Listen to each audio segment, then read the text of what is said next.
सभी पत्रकार बंधुओं को नमस्कार। पिछले दिनों दिल्ली के मुख्यमंत्री जी ने जब ये खुलासा किया था कि भारतीय जनता पार्टी के नापाक इरादे, भारतीय जनता पार्टी की नापाक कोशिशें, भारतीय जनता पार्टी के द्वारा लोकतंत्र और संविधान की हत्या किए जाने की कोशिश ऑपरेशन लोटस के तहत दिल्ली में भी हो रही है, तो हमसे एक सवाल पूछा जाता था, इसके प्रमाण क्या है, इसके प्रमाण क्या है, इसके सबूत क्या है। और यह कहा जाता था कि दिल्ली में ऑपरेशन लोटस चल रहा है, इस बात का कोई प्रमाण नहीं है आपके पास।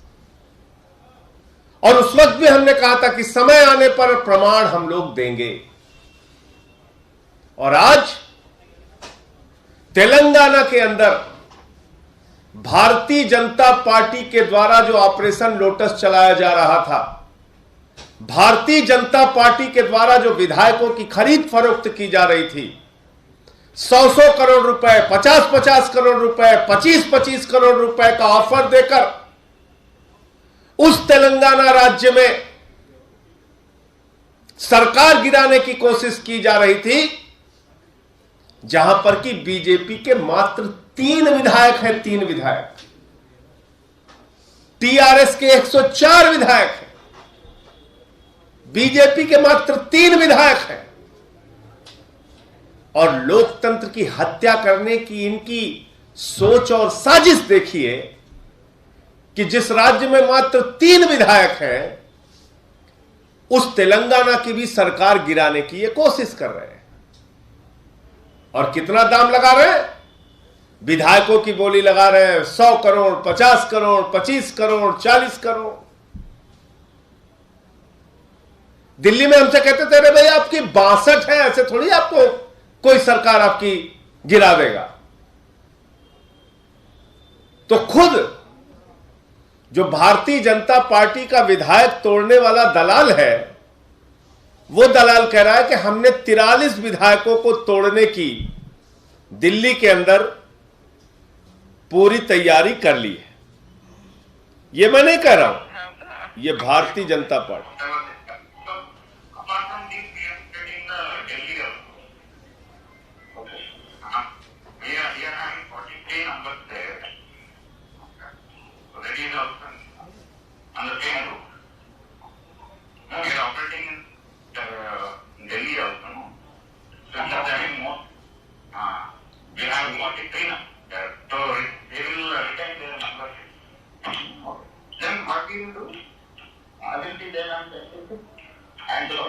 ये जो बीजेपी का दलाल है, ये बातचीत में कह रहा है कि दिल्ली में 43 विधायक हमारे संपर्क में हैं और हम उनको तोड़ने की कोशिश कर रहे हैं। और यही प्रयोग जो दिल्ली में हम कर रहे हैं, यही तेलंगाना में कर रहे हैं। भारतीय जनता पार्टी इस देश में कोई राजनीतिक दल नहीं है। भारतीय जनता पार्टी एक किडनैपिंग गैंग है, जो विधायकों का अपहरण करके, विधायकों की खरीद फरोख्त करके एक नहीं 9 सरकारों को हिंदुस्तान में गिरा चुके हैं। उत्तराखंड की सरकार गिराई, अरुणाचल की सरकार गिराई, मध्य प्रदेश की सरकार गिराई, कर्नाटक की सरकार गिराई, मेघालय में जोड़ तोड़ करके सरकार बनाई, गोवा में जोड़ तोड़ करके सरकार बनाई और विधायकों की खरीद फरोख्त की, महाराष्ट्र में पूरी सरकार को गिरा दिया। पूरे देश में Bharatiya Janata party kidnapping gang चला रही है, अपहरणकर्ताओं का गिरोह चला रही है। और जगह जगह विधायकों को खरीदो, विधायकों को तोड़ो, विधायकों की बोली लगाओ, लोकतंत्र की हत्या करो, संविधान को तार-तार करो और सरकारों को गिराओ। फिर तो चुनाव बंद कर देना चाहिए इस देश में। हजारों करोड़ रुपए जो अनाप शनाप तरीके से रिश्वतखोरी और भ्रष्टाचार से बीजेपी कमाती है, उनके नेता और देश के गृह मंत्री अमित शाह का भी नाम इस कन्वर्सेशन में लिया गया है। उनके नेता और संगठन के सबसे प्रमुख व्यक्ति बीएल संतोष की ओर भी इशारा किया गया है इस पूरी बातचीत में। अगर इस देश का गृह मंत्री विधायकों की खरीद फरोख्त का किडनैपिंग गैंग चला रहा है तो इससे ज्यादा खतरनाक बात कोई नहीं हो सकती। अगर इस देश का गृह मंत्री सरकारों को गिराने, लोकतंत्र की हत्या करने और संविधान को तार तार करने का धंधा कर रहा है तो इससे ज्यादा खतरनाक बात कोई नहीं हो सकती।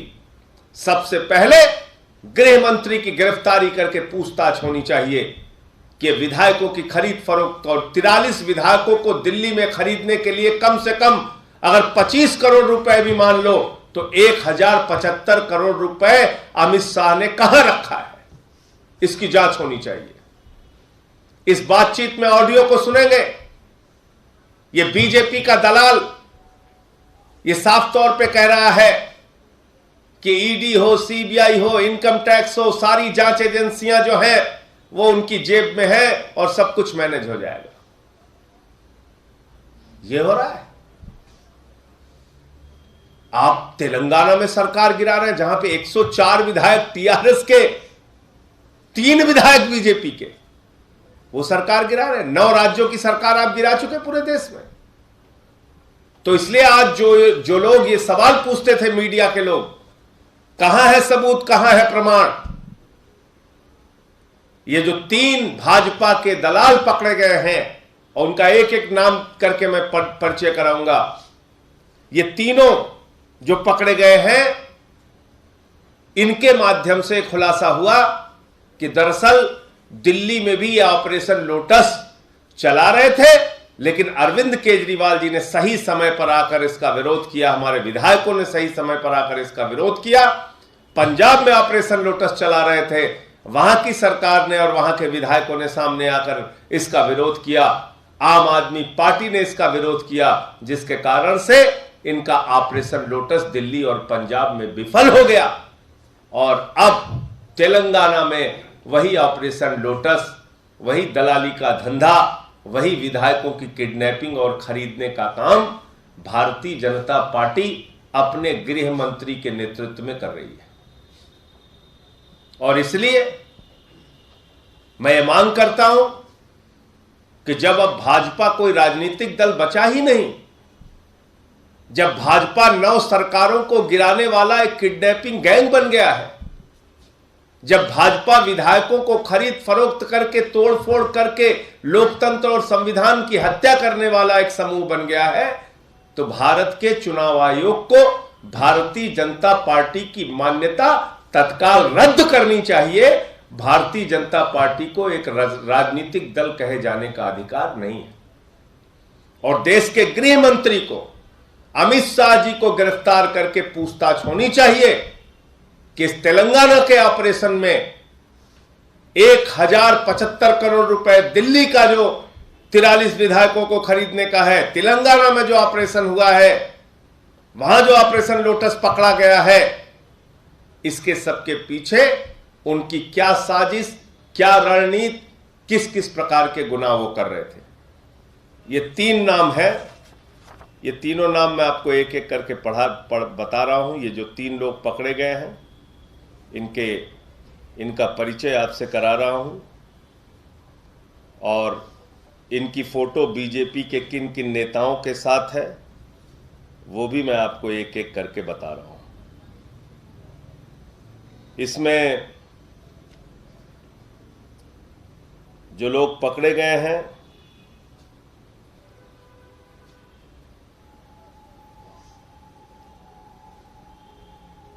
एक एक करके मैं आपका परिचय इनसे कराता हूं।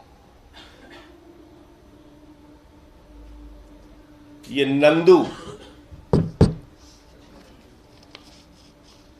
नंदू है और ये भी एक मीडिएटर है, दलाल है, और एक ये स्वामी जी हैं बीच में जो तिरुपति से जुड़े हुए हैं, और ये तीसरा व्यक्ति जो है रामचंद्र भारती है, जिसकी ऑडियो रिकॉर्डिंग मैंने आपको सुनाया।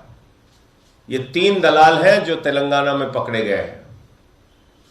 केसीआर जी की सरकार ने इन तीनों दलालों को पकड़ा है जो वहां ऑपरेशन लोटस चला रहे थे। और इसमें से रामचंद्र भारती, जिसका ऑडियो क्लिप मैंने अभी आपको सुनाया, जो ये कह रहा है कि 43 विधायक दिल्ली में उसने खरीदने का पूरा प्लान बनाया था, इस बात को जो ये कह रहा है रामचंद्र भारती, इसकी तस्वीर किसके साथ है, कैसे लोगों से इसके संपर्क है, वो भी अब आप देखिए। दत्तात्रेय जी को आप जानते होंगे, बहुत बड़े नेता हैं संघ के, बीजेपी से इनके क्या रिश्ते हैं, छिपे नहीं है आपसे। ये रामचंद्र भारती, ये स्वामी जी, और ये तीनों तस्वीरें आप लोग देखते रहिए। ये स्वामी जी देश के रक्षा मंत्री के साथ, और ये तीसरा दलाल नंदू, ये नंदू दलाल है, किशन रेड्डी कैबिनेट मंत्री हैं उनके साथ।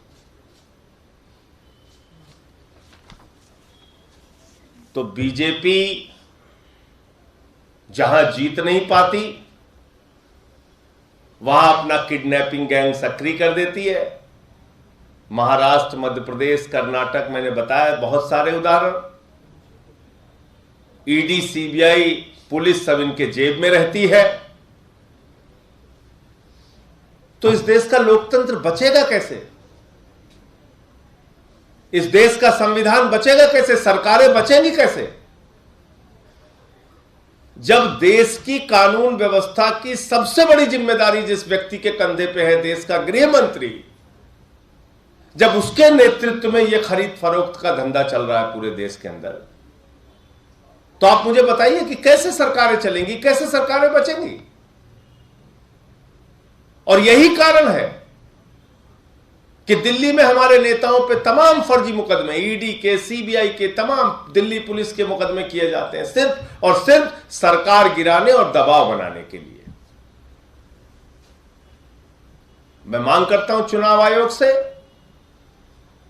इस किडनैपिंग गैंग की मान्यता रद्द की जाए। भारतीय जनता पार्टी कोई दल के रूप में स्वीकार नहीं किया जा सकता। वो दल नहीं है, वो सरकारों को गिराने और विधायकों की खरीद फरोख्त करने वाला किडनैपिंग गैंग है।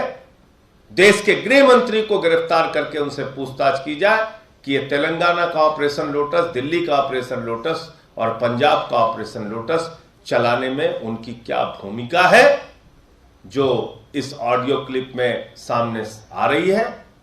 और इसके साथ साथ ये जो लोग गिरफ्तार हुए हैं, इनके भाजपा के किन किन नेताओं से रिश्ते हैं। बीएल संतोष हो, चाहे गृह मंत्री हो, चाहे जो भी हमारे भारतीय जनता पार्टी के नेताओं का इसने नाम लिया है, और हमारे विधायकों को खरीदने की चेष्टा जिन लोगों ने की है, साजिश जिन लोगों ने की है, उनका क्या रोल है, वो सामने आना चाहिए। आपके कोई प्रश्न हो?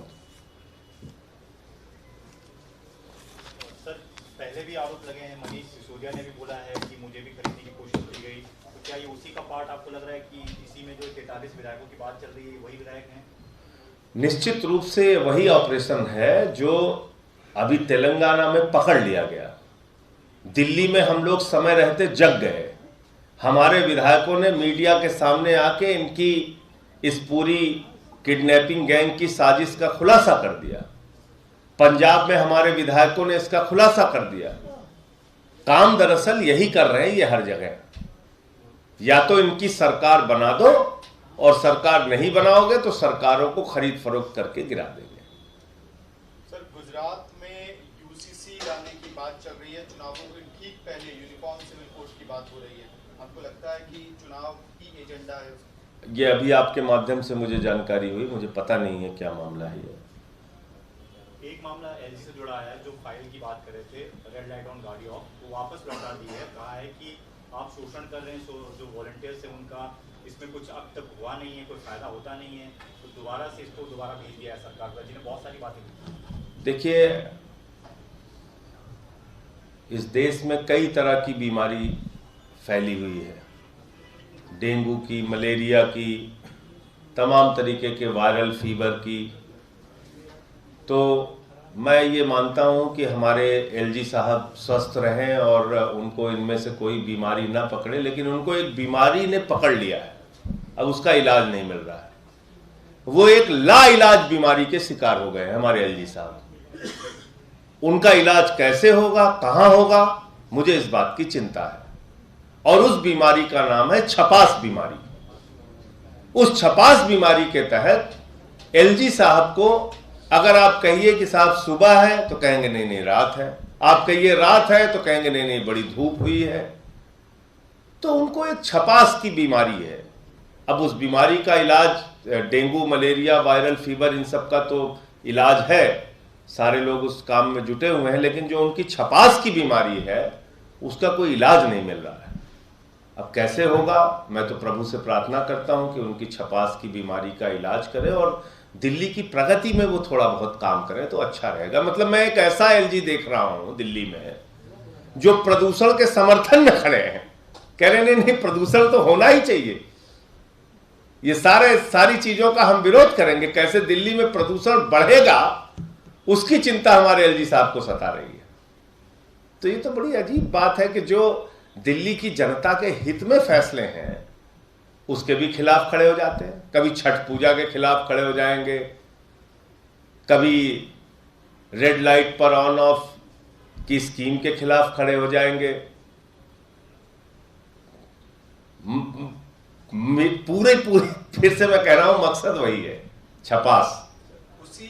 तो छपास बीमारी का जल्द ही इलाज हो और जल्द ही वो इस बीमारी से बाहर आए, ऐसी मैं प्रभु से प्रार्थना करता हूं। उसी में सूत्रों के हवाले से ये भी लाइन आई है कि गोपाल राय और मुख्यमंत्री तक को कहा गया है कि झूठ फैला रहे हैं और पब्लिसिटी के लिए इस तरह का काम करते हैं। देखिए, आप मुझे बताइए कि जो योजना कई वर्षों से चली आ रही है उस पर आप अनावश्यक रोक लगाते हैं। छठ पूजा के घाट पर दिल्ली सरकार बेहतरीन से बेहतरीन व्यवस्था करती है और घाटों की संख्या हमने बहुत बड़े पैमाने पर बढ़ाई है, आप उस पर राजनीति करते हैं तो इसको आप क्या मानेंगे?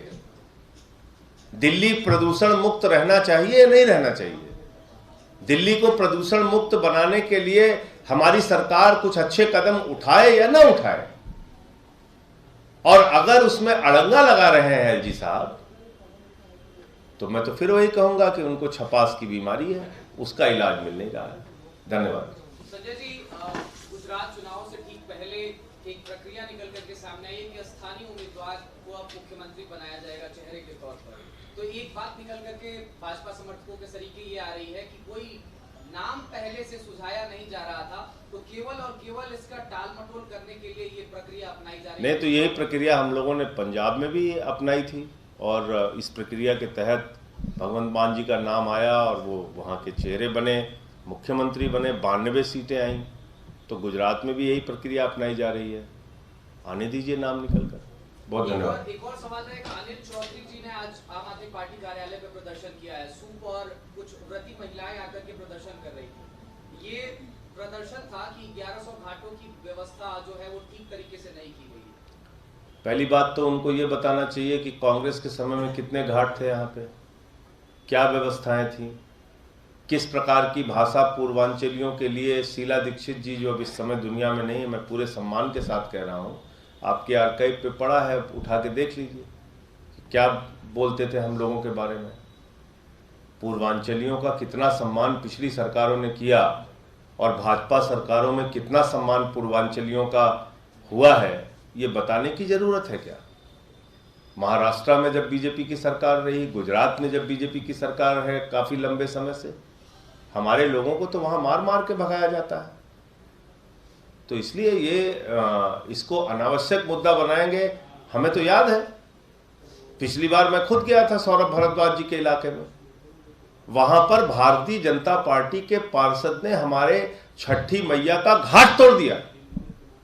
ये लोग बात कर रहे हैं कांग्रेस और बीजेपी वाले। तो इसलिए पूर्वांचलियों का सम्मान, पूर्वांचलियों के तीज त्योहार पर्व कैसे अच्छे से अच्छे ढंग से मनाया जाए। और हमारी तो सरकार में सबसे ज्यादा पूर्वांचल के विधायक और नेता हैं, मंत्री हैं। आज तक दिल्ली में जितनी सरकारें बनी उसका उदाहरण बता दीजिए। तो ये किसी कांग्रेस और बीजेपी वाले से हमें नहीं सीखना।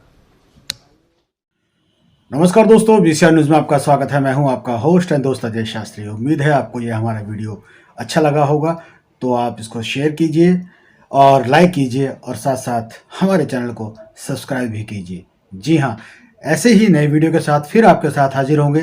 तब तक के लिए आपसे अलविदा लेते हैं। भारत माता की जय, वंदे मातरम। जय हिंद दोस्तों।